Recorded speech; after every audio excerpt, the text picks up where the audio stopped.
today we're gonna be playing KAMLA, a survival horror experience by Med Mantra Games. So, KAMLA, what is it? As I said, it's a survival horror, and what you do, you try and exercise KAMLA. So, the game, first of all, I have to say, I always appreciate when horror games are set in environments or countries that usually don't see horror games. In this case, I believe it's India, and India has a lot of stories that they could tell, and they would fill the horror genre quite well. In this case, it did. Kamla is a possessed girl, and you, being a priest, you have to exercise. It's easy said than done. As Kamla, it's very creepy. She's very quick, and she's very unpredictable, so she can hide in most places. And I did enjoy the game, although I found that this chasing enemies sometimes can be a bit frustrating, especially because the priest stamina is extremely low, so it means that you can sprint for 2-3 seconds, while Kamala can apparently sprint indefinitely. I didn't found a way to chase her off besides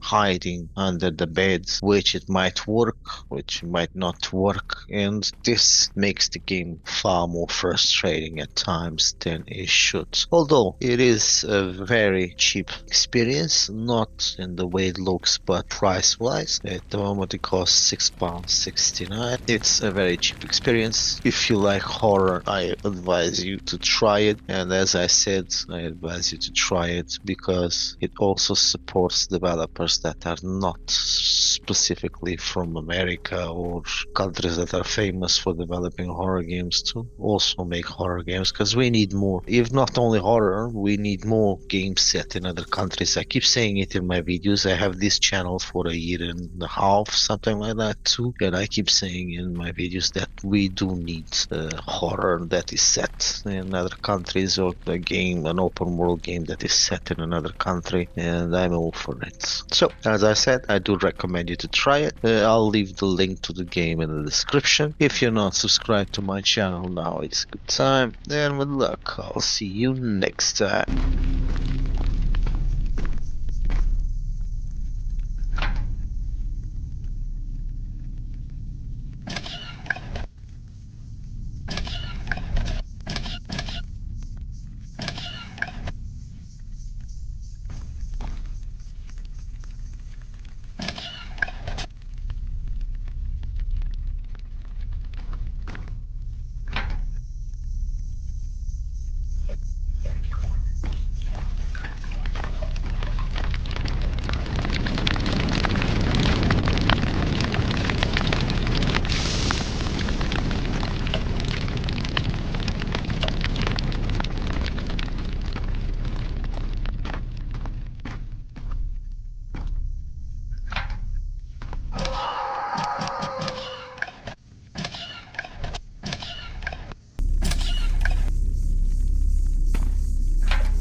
Yeah.